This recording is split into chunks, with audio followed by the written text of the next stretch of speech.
한 여종이 있었어요. 아니, 정확히 말하면 원래는 양반집 교수였답니다. 그런데 하루아침에 노비가 되어버렸죠. 억울한 일 때문에요. 그 여종의 이름은 선이었어요. 18살 꽃다운 나이였죠. 하지만 선이는 더 이상 교수가 아니었어요. 목에는 노비 문서가 있었고 손에는 굳은 살이 박혔고 등에는 매맞은 자국이 있었답니다. 그런 선이가 어느 날 장터에 팔려 나왔어요. 주인이 빚을 못 갚아서 선이를 팔기로 한 거예요. 얼마나 비참했을까요? 그런데 말이죠. 선이를 산 사람이 문제였어요. 마을 사람들이 모두 손가락질하는 미친놈이 선이를 샀답니다. 사람들은 수군거렸어요. 아이고, 저 불쌍한 것. 미친놈한테 팔려가다니. 끝났다, 끝났어. 미친놈 집에 가면 매일 맞아 죽지 뭐. 선이는 절망했어요. 이미 노비가 된 것도 억울한데 미친 사람의 종이 된다니. 하지만 어쩔 수 없었죠. 이미 은자를 받고 문서가 넘어간 뒤였으니까요. 그런데 여러분, 이게 끝일까요? 아니에요. 사실은 말이죠. 그 미친 사내는 정말 미친 게 아니었어요. 미친 척을 하고 있었던 거예요. 왜? 그에게도 깊은 사연이 있었거든요. 억울한 누명을 쓰고 목숨을 지키기 위해 미친 척을 할 수밖에 없었던 거랍니다. 그리고 더 놀라운 건 이 두 사람이 힘을 합쳐서 진실을 밝히고 악당을 벌주고 마침내 행복하게 된다는 거예요.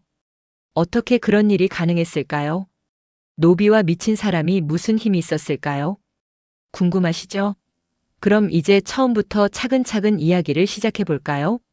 조선달 야담 채널을 찾아주신 모든 분들께 감사드립니다. 구독과 좋아요, 알림 설정으로 조선달 야담의 새로운 이야기를 함께 해주시면 감사하겠습니다. 조선달 야담 채널의 구독자 여러분께 늘 평안과 행복이 함께 하시길 바랍니다. 옛날 어느 마을에 선이라는 처녀가 살았어요. 선이는 양반 집안의 외동딸이었답니다. 아버지는 정직한 선비였고 어머니는 어질고 착한 분이었죠. 선이는 부모님의 사랑을 듬뿍 받으며 자랐어요. 선이는 정말 착한 아이였어요. 마을의 가난한 사람들을 보면 쌀을 나눠주고 아픈 사람이 있으면 약을 구해다 주었죠. 사람들은 선이를 보며 말했답니다. 저런 아이가 복을 받아야 하는데 참 마음씨 고운 처자야. 선이의 아버지는 마을에서 존경받는 선비였어요. 그를 가르치기도 하고 마을 사람들의 어려운 일이 있으면 도와주기도 했죠. 가진 건 많지 않았지만 마음만큼은 부자였답니다. 그런데 그 마을에 한 사람이 있었어요. 김진사라는 부자였죠. 김진사는 마을에서 제일 큰 집에 살았고 논밭도 많이 가지고 있었어요. 하지만 그 재산을 정직하게 모은 게 아니었답니다. 가난한 사람들에게 돈을 빌려주고는 땅을 빼앗고 남의 물건을 헐값에 사들이고 거짓말로 재산을 불려왔어요. 김진사는 선이를 보고 마음이 동했어요. 선이가 너무 예뻤거든요. 그래서 중매쟁이를 보내 혼담을 청했답니다. 선이를 우리 집 며느리로 삼고 싶소. 하지만 선이의 아버지는 단칼에 거절했어요. 안 됩니다. 김진사 댁은 우리 집안과 맞지 않습니다. 선이 아버지는 알고 있었어요. 김진사가 얼마나 나쁜 사람인지를요. 그런 집안에 딸을 보낼 수는 없었죠. 김진사는 화가 났어요. 자기를 거절하다니. 자존심이 상했답니다. 그래서 복수를 계획했어요. 감히 나를 거절해? 두고 보자. 후회하게 만들어주지. 얼마 후 이상한 소문이 마을에 돌기 시작했어요. 선인의 아버지가 관아의 돈을 훔쳤대. 정말? 그렇게 정직한 양반이? 아니야, 겉으로만 그랬던 거야. 사실은 도둑이었대. 선이 아버지는 깜짝 놀랐어요. 자신은 그런 일을 한 적이 없었거든요. 하지만 누군가 증거를 만들어 놓았답니다. 선인의 집 창고에서 관아에 돈이 든 자루가 발견된 거예요. 이건 아닙니다. 누가 누명을 씌운 겁니다. 선이 아버지는 억울함을 호소했지만 소용없었어요. 증거가 뚜렷했거든요. 관아에서는 선이 아버지를 잡아갔고 곤장을 쳤답니다. 내가 훔쳤다는 증거가 있다. 어서 자백하라. 정말 아닙니다. 저는 결백합니다. 하지만 아무리 말해도 믿어주지 않았어요. 그리고 결국 벌이 내려졌답니다. 재산을 몰수하고 온 가족을 관노비로 삼는다. 그 순간 선희의 세상이 무너졌어요. 양반에서 천민이 되는 순간이었답니다. 어머니는 충격으로 그 자리에서 쓰러졌고 며칠 후 세상을 떠났어요. 아버지는 억울함을 호소하다가 옥에서 병을 얻어 돌아가셨답니다. 선희는 하루아침에 고아가 되었어요. 그리고 노비가 되었죠. 선희는 관아의 노비가 되어 온갖 일을 해야 했어요. 빨래를 하고 밥을 짓고 청소를 하고 밤늦게까지 일했답니다. 손은 거칠어졌고 얼굴은 수척해졌어요. 예쁜 옷은 빼앗기고 남루한 옷만 입었죠. 가장 힘든 건 사람들의 눈빛이었어요. 예전에는 존경과 사랑의 눈빛으로 보던 사람들이 이제는 업신여기는 눈으로 봤답니다. 저게 선이구나. 도둑의 딸이지. 양반인 척하더니 결국 천민이 됐네. 쯧쯧 거봐. 사람은 알 수 없는 거야. 선희는 참았어요. 울고 싶었지만 울 수도 없었어요. 노비는 울 자격도 없다고 했거든요. 그렇게 1년이 지났어요. 어느 날 관아의 아전이 선희를 불렀답니다. 선아, 너를 팔기로 했다. 예? 파신다고요? 그래. 관아에 빚이 많아서 노비 몇 명을 팔아야 한다. 내가 그중 하나야. 선희는 가슴이 철렁 내려앉았어요. 어디로 팔려가는 걸까요? 더 나쁜 곳으로 가는 건 아닐까요? 며칠 후 선희는 장터로 끌려갔어요. 장터에는 팔려나온 노비들이 줄지어 서 있었답니다. 선희도 그들 사이에 섰어요. 자, 건강한 여종 하나. 일 잘하고 말 잘 듣습니다. 누가 사가실 분? 아전이 큰 소리로 외쳤어요. 선희는 고개를 숙였답니다. 너무 부끄러웠어요. 물건처럼 팔려가는 자신이 한심했죠. 그때 사람들 사이에서 웅성거림이 들렸어요. 저기 강서방이 온다. 미친놈 말이야? 맞아. 또 뭘 사러 왔나 봐. 선희는 고개를 들어보았어요. 사람들 사이로 한 사내가 걸어오고 있었답니다. 옷은 남루했고 머리는 산발이었어요. 걸음걸이는 비틀거렸고 입에서는 중얼거림이 나왔죠. 으흐흐. 오늘은 뭘 살까? 으흐흐. 사람들은 비켜섰어요. 미친 사람 가까이 가면 재수 없다고 생각했거든요. 강서방은 장터를 둘러보다가 선희 앞에서 멈췄어요. 그리고 선희를 빤히 쳐다봤답니다. 선희는 무서웠어요. 저 미친 사람이 자기를 사면 어쩌나 싶었죠. 으흐. 이 계집아이. 으흐흐. 얼마요? 아전이 놀라며 대답했어요. 아, 강서방. 이 계집은 은자 10량이요. 10량. 으흐흐. 비싸네. 으흐. 강서방은 주머니를 뒤져 은자 10량을 꺼냈어요. 그리고 아전에게 내밀었답니다. 이걸로 사겠소. 으흐흐. 정말? 좋아, 팔았어. 그렇게 선희는 미친 사내에게 팔려갔답니다. 사람들은 수군거렸어요. 저 불쌍한 것 미친놈한테 팔려가다니. 이제 끝이야, 끝이야. 에구, 어쩌면 좋아. 선희는 눈물을 흘리며 강서방을 따라갔어요. 앞날이 너무 막막했답니다. 하느님, 제가 무슨 죄를 지었기에 이런 고통을 받아야 하나요? 하지만 하늘은 대답하지 않았어요. 다만 차가운 바람만 불어왔답니다. 그렇게 선희는 강서방의 집으로 향했어요. 그 집에서 어떤 일이 기다리고 있을지 선희는 알 수 없었답니다. 하지만 여러분, 놀라운 일이 곧 일어날 거예요. 강서방의 집은 마을 끝자락 산 아래 외딴 곳에 있었어요. 작은 초가집이었는데 생각보다 깔끔했답니다. 마당도 정돈되어 있었고 장독대도 단정했어요. 미친 사람 집치고는 깨끗한데? 선희는 의아했어요.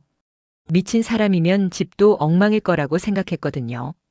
강서방은 대문을 열고 안으로 들어가며 웃었어요. 으흐흐. 들어오시오. 으흐흐. 선희는 겁을 먹으며 조심스럽게 따라 들어갔답니다. 안으로 들어가자 강서방은 방문을 닫았어요. 그리고 놀라운 일이 일어났답니다. 강서방이 갑자기 웃음을 멈춘 거예요. 그리고 허리를 펴고 산발이던 머리를 쓸어 넘기더니 선희를 똑바로 쳐다봤어요. 그 눈빛은 전혀 미친 사람의 눈이 아니었답니다. 맑고 또렷했어요. 놀랐겠소. 선희는 깜짝 놀라 뒷걸음질 쳤어요. 당신. 미친 게 아니었어요? 그렇소. 나는 미친 척을 하고 있을 뿐이요. 밖에서만 그런 거요. 선희는 어안이 벙벙했어요. 왜? 왜 미친 척을 하시는 거예요? 강서방은 한숨을 쉬며 앉았어요. 앉으시오. 내 사연을 들려주겠소. 선희는 조심스럽게 앉았답니다. 강서방은 천천히 이야기를 시작했어요. 내 본명은 강유진이요. 원래 나는 한양에서 벼슬을 하던 선비였소. 비록 높은 자리는 아니었지만 정직하게 살았지요. 선희는 눈을 크게 떴어요. 이 사람이 벼슬아치였다니. 그런데 3년 전 큰 사건이 있었소. 관아의 곡식 창고에서 쌀이 대량으로 사라진 거요. 누군가 훔쳐간 거지. 그런데 그 누명이 나에게 씌워졌소. 누명을요? 그렇소. 사실은 내 상관이 훔친 거였소. 하지만 그 사람은 권력이 있었고 나는 아무것도 없었지. 그래서 나를 희생양으로 삼은 거요. 선희는 숨을 죽이고 들었어요. 자신과 비슷한 처지였던 거예요. 증거도 만들어졌소. 내 집에서 쌀자루가 발견됐고 나는 도둑이 되었지. 곤장을 맞고 벼슬을 빼앗기고 귀양을 가게 되었소. 그럼 어떻게 여기에? 귀양길에서 도망쳤소. 죽을 각오로.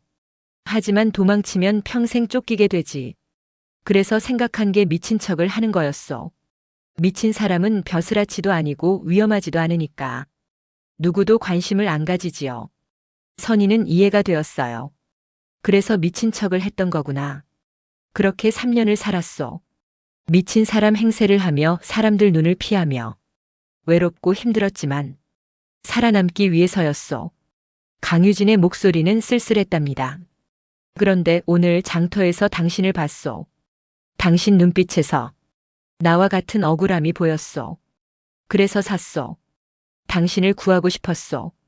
선희는 눈물이 핑 돌았어요. 저를 구하려고요? 그렇소. 나도 억울한 누명을 쓴 사람이요. 당신이 얼마나 힘든지 알 것 같았소. 그래서 데려온 거요. 여기서는 안전할 거요. 선희는 처음으로 따뜻함을 느꼈어요. 노비가 된 후 처음으로 누군가 자신을 사람으로 대해주는 것 같았답니다.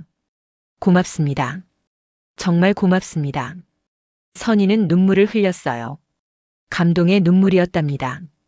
강유진은 부드럽게 말했어요. 울지 마시오. 여기서는 종이 아니오. 그냥 같이 사는 사람이요. 나도 외로웠는데 이제 당신이 와서 힘이 될 것 같소. 제가요? 제가 무슨 힘이 되겠어요? 전 그냥 노비인걸요. 아니요. 강유진은 고개를 저었어요. 당신은 노비가 아니요. 양반의 딸이지. 억울하게 노비가 된 거요. 나와 똑같소. 선희는 가슴이 뜨거워졌어요. 누군가 자신을 이해해주다니. 누군가 자신을 믿어주다니. 그럼 저는 여기서 뭘 하면 되나요? 그냥 편하게 지내시오. 밥은 같이 지어 먹고 집안일은 같이 하면 돼요. 주인과 종이 아니라 그냥 같이 사는 사람으로. 선희는 믿을 수 없었어요. 이렇게 좋은 사람이 있다니. 며칠이 지났어요. 선희는 강유진의 집에서 지내며 조금씩 마음을 열었답니다.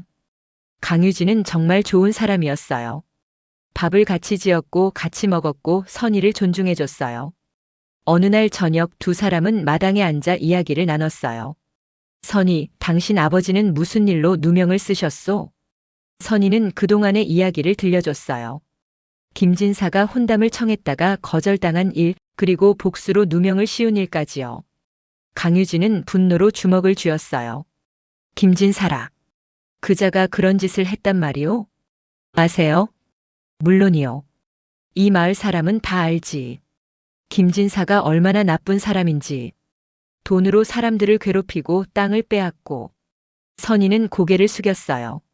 하지만 어쩔 수 없어요. 김진사는 힘이 세고 저는 아무것도 아니니까요. 아니요. 강유진이 단호하게 말했어요. 포기하면 안 돼요. 악한 사람은 반드시 벌을 받아야 하오. 하지만 어떡해요?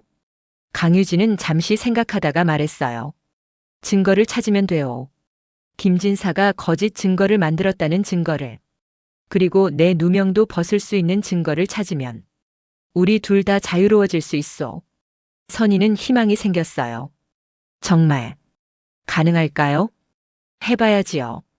포기하지 않으면 길이 보이는 법이요. 그날 밤 선희는 오랜만에 편히 잠들었어요. 누군가 자기 편이 생긴 것 같았거든요. 더 이상 혼자가 아니었어요. 그리고 강유진도 생각했답니다. 이 아이를 도와야겠어. 그리고 나도 다시 명예를 되찾아야지. 이제는 포기할 수 없어. 두 사람은 각자의 방에서 같은 하늘의 달을 바라봤어요. 그 달빛 아래 두 사람의 마음에는 희망이 싹트기 시작했답니다. 하지만 아직 김진사는 자신의 죄가 들통날 줄 모르고 있었어요. 잘 먹고 잘 자고 또 다른 사람들을 괴롭히고 있었죠. 다음 날부터 선희와 강유진은 증거를 찾기 시작했어요. 강유진이 말했답니다. 김진사가 증거를 조작했다면 분명 흔적이 남아있을 거요. 우리가 찾아야 하오. 하지만 어떡해요? 김진사 집에 들어갈 수도 없고. 방법이 있어. 김진사는 마을 잔치 때마다 자랑하기 좋아하지. 술만 마시면 떠벌리고. 그때를 노리는 거요. 마침 보름 후에 마을 잔치가 있었어요. 추수가 끝나고 감사제를 지내는 날이었죠. 선희는 불안했어요. 저는 노비예요. 잔치에 갈 수 없어요. 그래서 나는 미친 사람 행세를 하는 거요. 강유진이 웃었어요. 미친 사람은 어디든 갈 수 있어. 아무도 신경 안 쓰니까. 잔치날이 왔어요. 강유진은 다시 미친 사람으로 변했답니다. 머리를 산발로 만들고 옷을 헝클어뜨리고 비틀거리며 걸었어요. 으흐흐. 잔치다. 으흐흐. 마을 사람들은 강서방을 보고 비켜섰어요. 하지만 쫓아내지는 않았답니다. 잔치날인데 미치광이 하나쯤이야. 선희는 몰래 잔치터 뒤편에 숨어서 지켜봤어요. 강유진이 시키는 대로였죠. 잔치가 무르익고 술이 돌기 시작했어요. 김진사도 술을 많이 마셨답니다. 얼굴이 빨개지고 목소리가 커졌어요. 허허, 이 마을에서 나만큼 잘 사는 사람이 어디 있나. 땅도 많고 돈도 많고. 사람들은 아첨했어요. 그럼요, 김진사님. 진사님이 제일이십니다. 김진사는 우쭐했어요. 내가 이렇게 된 게 다 머리가 좋아서지. 남들은 모르지만 난 한 수 위란 말이야. 그때 강유진이 비틀거리며 다가갔어요. 으흐흐. 진사님. 대단하시네요. 으흐흐. 뭐야, 미친놈이 왜 와? 김진사가 인상을 찌푸렸어요. 으흐흐. 진사님 땅이 많다면서요. 어떻게 그렇게 많이 모으셨어요? 으흐흐. 김진사는 취기가 올라 자랑하기 시작했어요. 허. 그게 궁금해? 비법이 있지. 돈을 빌려주고 못 갚으면 땅을 빼앗는 거야. 간단하지. 으흐흐. 그것만으로요? 그것뿐이겠어? 관아에도 줄이 있어야지. 돈 좀 쓰면 관아 사람들도 내 편이 되거든. 옆에 있던 사람이 조심스럽게 말했어요. 진사님, 그런 말씀은. 뭐 어때? 다들 알면서. 하하. 김진사는 크게 웃었답니다. 그리고 더 떠벌렸어요. 선인애도 그렇게 처리했지. 감히 내 혼담을 거절해? 그래서 도둑으로 만들어버렸어. 쉽더라고. 돈자루 하나만 몰래 갖다 놓으면 되는 거야. 선인은 숨어서 듣다가 눈물이 쏟아졌어요. 역시 김진사가 누명을 씌운 게 맞았어요. 강유진은 계속 바보처럼 웃으며 들었답니다. 으흐흐. 대단하세요. 으흐흐. 김진사는 더 신이 나서 떠들었어요. 그뿐이야? 강서방. 아니지, 강유진이라고 한양에서 온 선비 있었잖아. 그것도 내가 한 거야. 예? 옆 사람이 놀랐어요. 그것도요? 그래. 그놈이 한양에서 내려왔을 때 돈을 좀 빌려달라더라고. 나는 빌려주면서 생각했지. 이놈을 어떻게 이용할까? 그래서 관아 돈 훔친 죄를 뒤집어 씌웠지. 원래는 내가 관아 돈을 좀. 헤헤헤. 선희는 깜짝 놀랐어요. 강유진의 누명도 김진사가 씌운 거였어요. 김진사는 계속 자랑했어요. 증거야 만들면 되지 뭐. 몇 냥만 쓰면 거짓 증인도 만들 수 있고. 하하. 주변 사람들은 불편한 표정이었지만 김진사를 무서워해서 아무 말도 못했답니다. 강유진은 충분히 들었다고 판단했어요. 슬그머니 뒤로 물러나 선희에게로 갔죠. 집으로 돌아오는 길 두 사람은 흥분했어요. 들으셨어요? 직접 자백했어요. 그렇소. 김진사가 모든 걸 자백했소. 이제 증거만 있으면 돼오. 하지만 증거는 어떻게? 강유진은 생각에 잠겼어요. 김진사가 관아 사람들에게 돈을 썼다고 했지요. 그럼 증거가 있을 거요. 뇌물장부나 거짓 증인들의 진술서 같은 것들. 그런 게 어디 있을까요? 김진사 집 어딘가에 숨겨놨을 거요. 그런 중요한 건 버리지 않거든. 언젠가 쓸모가 있을까봐. 선희는 고민했어요. 그럼 김진사 집에 들어가야 하는 건가요? 그건 너무 위험해요. 위험하지만 다른 방법이 없어. 하지만 걱정 마시오. 내가 계획을 세우겠소. 며칠 동안 두 사람은 김진사 집을 관찰했어요. 언제 집에 사람이 없는지 어디로 드나드는지 살폈답니다. 그러던 중 기회가 왔어요. 김진사가 며칠 동안 다른 마을에 간다는 소문이 들렸거든요. 땅 거래 때문이라고 했어요. 바로 지금이요.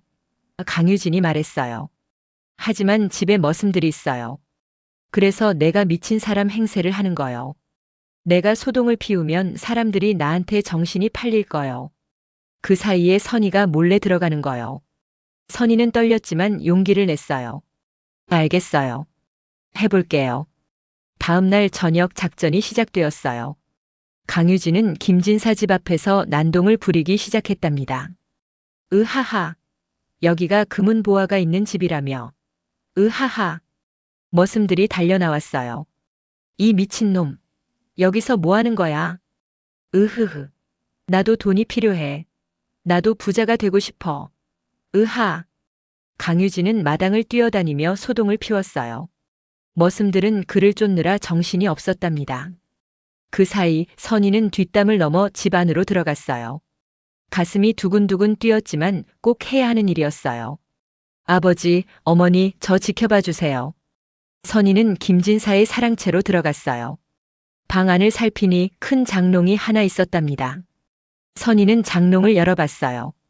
옷가지들 사이로 작은 상자가 하나 보였어요. 선희는 상자를 꺼냈답니다. 잠긴 자물쇠를 억지로 열었더니 안에 문서들이 가득했어요. 이거다. 문서를 펼쳐보니 관아 아전들에게 준 뇌물 내역이 빼곡히 적혀 있었어요. 날짜, 금액, 어떤 일로 준 것인지까지 자세하게요. 그리고 거짓 증인들의 이름과 얼마를 줬는지도 적혀 있었답니다. 바로 이거예요. 선희는 문서를 품에 넣고 서둘러 밖으로 나왔어요. 밖에서는 여전히 강유진이 소동을 피우고 있었어요. 으하! 잡아봐라! 잡아봐! 으하! 선희는 뒷담을 넘어 안전하게 빠져나왔어요. 그리고 약속한 장소에서 기다렸답니다. 잠시 후 강유진도 머슴들을 따돌리고 도착했어요. 성공했소? 네. 이걸 찾았어요. 선희가 문서를 보여주자 강유진의 눈이 빛났어요. 이거야. 바로 이거요. 이 증거면 김진사를 벌줄 수 있소. 두 사람은 얼싸안고 기뻐했답니다. 하지만 이제 문제는 이 증거를 어떻게 관아에 전달하느냐였어요. 김진사는 관아와도 연줄이 있었으니까요. 한양으로 가야 하오. 강유진이 말했어요. 한양에 내 친구가 있어. 정직한 관리지. 그 사람에게 이걸 전하면 제대로 조사를 할 거요. 정말요? 그럼 우리. 그렇소. 우리가 직접 한양까지 가야 하오. 위험하지만 해야 하오. 선희는 고개를 끄덕였어요. 가요. 함께 가요. 이젠 두렵지 않아요. 당신이 함께 하니까요. 강유진은 선희의 손을 잡았어요. 고맙소, 선희. 당신이 없었다면 나는 평생 숨어 살았을 거요. 두 사람은 서로를 바라보며 미소 지었답니다. 그 순간 둘 사이에는 뭔가 특별한 감정이 싹트고 있었어요. 이제 마지막 여정이 남았답니다. 다음 날 새벽 선희와 강유진은 마을을 떠났어요. 한양까지는 사흘 길이었답니다. 멀고 험한 길이었죠. 강유진은 더 이상 미친 척을 하지 않았어요. 이제는 도망가는 신세였으니 숨길 필요도 없었거든요. 조심해야 하오. 김진사가 우리가 도망간 걸 알면 쫓아올 거요. 네, 조심할게요. 두 사람은 산길로 다녔어요. 큰 길은 위험했거든요. 산길은 험했지만 사람들 눈에 덜 띄었답니다. 첫날은 무사히 지나갔어요. 해가 지자 두 사람은 산속 작은 암자에서 쉬었어요. 선이 피곤하겠소. 여기서 자고 가시오. 괜찮아요. 당신도 피곤하실 텐데. 강유진은 선희를 보며 미소 지었어요. 선희, 내가 한 가지 말하고 싶은 게 있어. 뭔가요? 나는 당신에게 고맙소. 당신이 없었다면 나는 평생 미친 사람으로 살았을 거요. 당신 때문에 용기가 났소. 다시 싸울 용기가.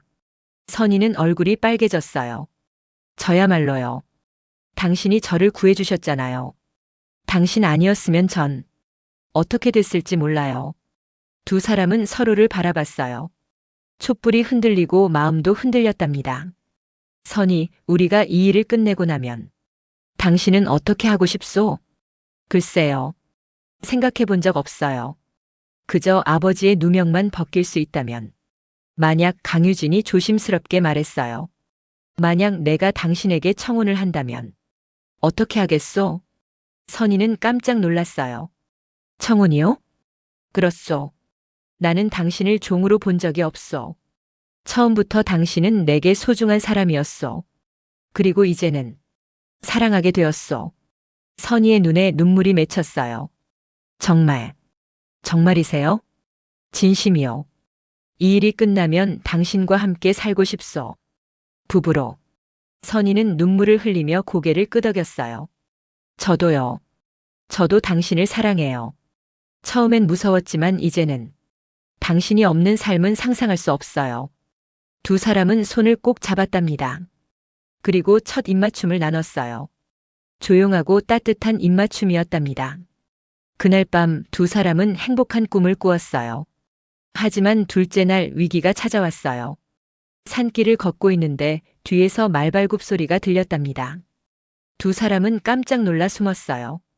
말을 탄 사람들이 지나갔어요. 김진사의 머슴들이었답니다.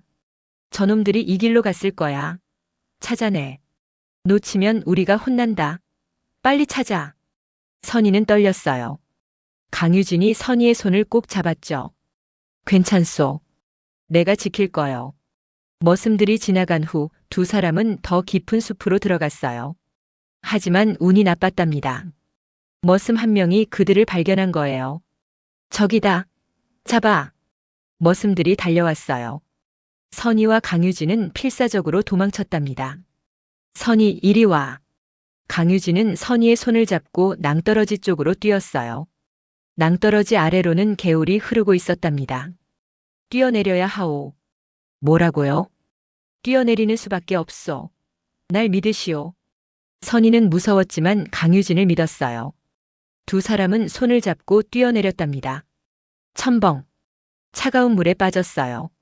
물살이 거셌지만 두 사람은 서로를 놓지 않았답니다.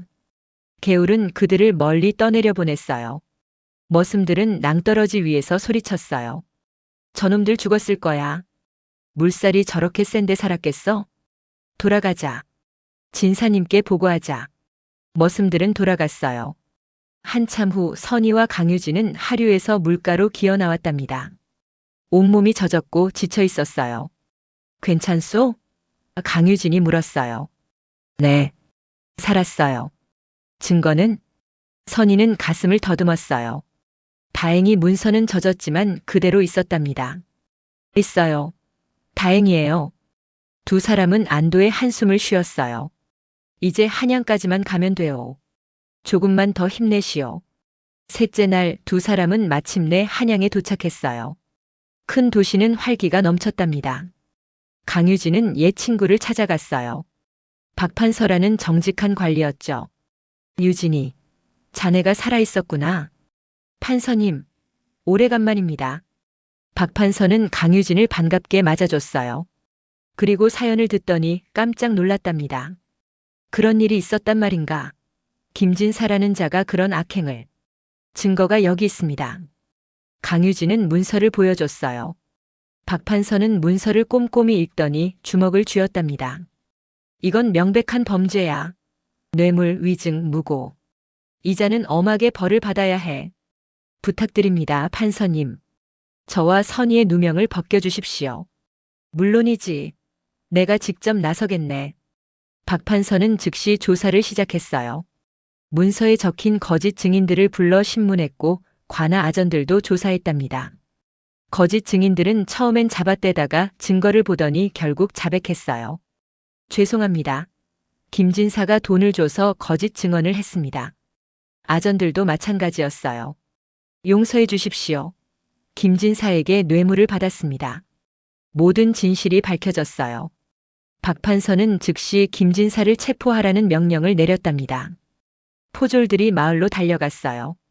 김진사는 자기 집에서 편히 술을 마시고 있었어요. 선희와 강유진이 죽었다고 생각하고 안심하고 있었죠. 그런데 갑자기 대문이 벌컥 열리더니 포졸들이 들이닥쳤어요. 김진사, 체포한다. 뭐야? 무슨 일이야? 내 죄가 모두 밝혀졌다. 순순히 따라와라. 김진사는 얼굴이 하얗게 질렸어요. 안 돼. 잘못 알고 계신 거야. 나는.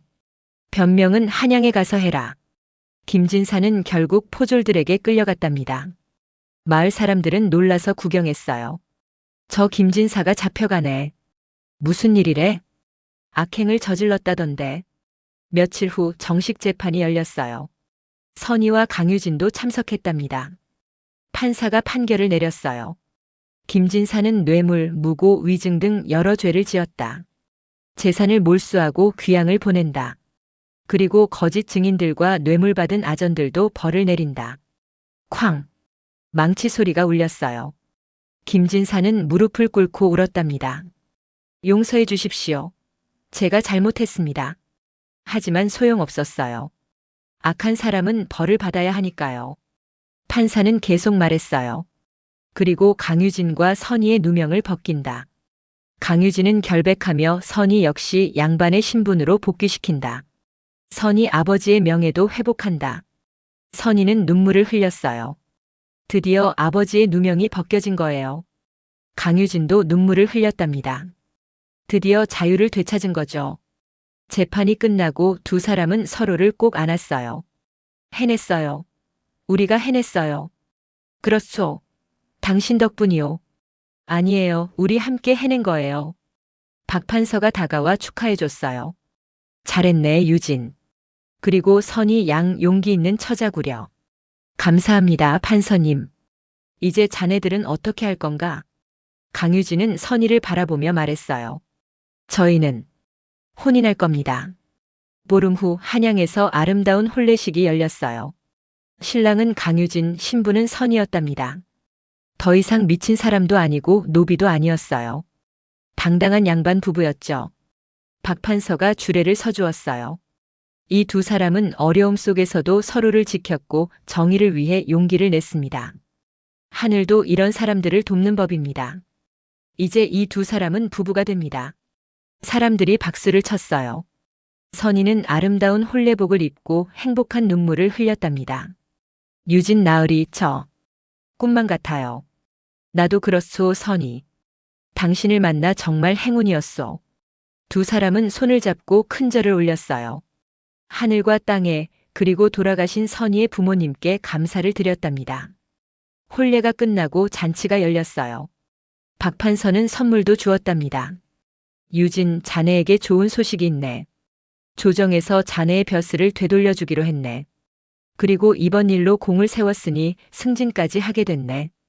강유진은 깜짝 놀랐어요. 정말입니까? 그렇네. 축하하네, 강참판. 참판. 높은 벼슬이었어요. 강유진은 눈물을 흘렸답니다. 감사합니다, 판서님. 판서님이 아니었다면. 아니네. 자네들 스스로 해낸 일이야. 나는 그저 도운 것뿐이네.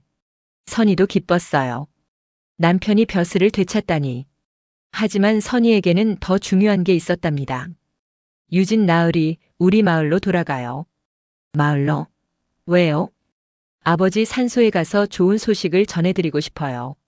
그리고 마을 사람들에게도 진실을 알려주고 싶어요. 강유진은 고개를 끄덕였어요. 그러시오. 우리 함께 가시오. 며칠 후 두 사람은 마을로 돌아왔어요. 하지만 이번에는 달랐답니다. 당당하게 떳떳하게 걸어 들어왔어요. 마을 사람들은 깜짝 놀랐어요. 저게 강서방 아니야? 어? 선이도 있네. 미친놈이 멀쩡하네.